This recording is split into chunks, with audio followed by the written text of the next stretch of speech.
ये लो अब सब आई। खबर है थोड़ा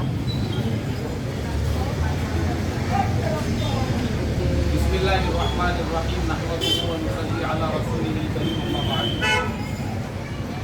मोहतरम दोस्तों, आज जो हम सब लोग यहाँ पे जमा हुए हैं, हमारा जमा होने का मकसद ये है कि आज 26 नवंबर, ये 26 नवंबर वो तारीख है, आज से कुछ साल पहले 26 नवंबर 2008 को हमारे देश के ऊपर एक बुद्धिलाना हमला किया गया। वो बुद्धिलाना हमले के अंदर देश की हिफाजत के लिए हमारे जवानों ने अपने जान की कुर्बानी दी है। हेमंत करकरे साहब, शहीद तुकाराम ओमरे साहब, शहीद अशोक कांबले साहब, शहीद विजय सावरकर शाह साहब, शहीद संदीप पुन्नी कृष्णन साहब, ये सारे वो शहीद हैं जिन्होंने अपने जान की परवाह किए बगैर।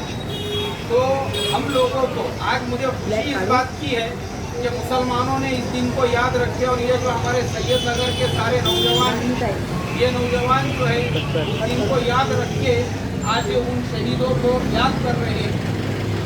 ऐसे मौके के ऊपर दो चीज़ें होती है कि 26 नवंबर को एक तो हम वो दिन को याद रखें, हमारे देश पे जो हमला हुआ, और दूसरे 26 नवंबर जो है वो हमारे देश का जो संविधान है उस दिन कंप्लीट हुआ था, और डॉक्टर बाबा साहेब अम्बेडकर और उनके साथ में पूरी जो ड्राफ्टिंग कमेटी थी उसमें हमारे उलामा भी थे, मौलाना अबुल कलाम आज़ाद वगैरह।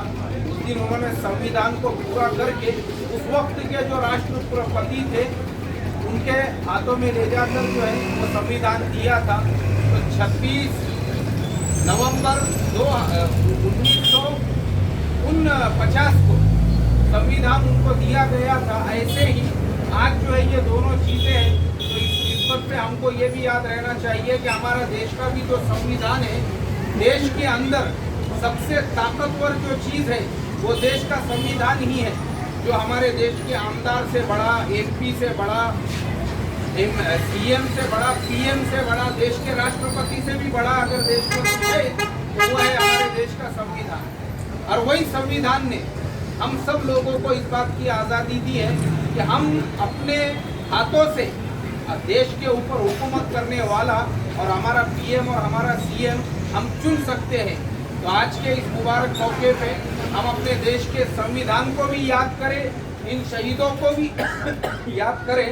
तो इसके लिए देश के नाम पर सबकी तरफ से जो है एक सैल्यूट होना चाहिए। ऐसे मौके पे बोलो जय हिंद, जय हिंद, जय हिंद।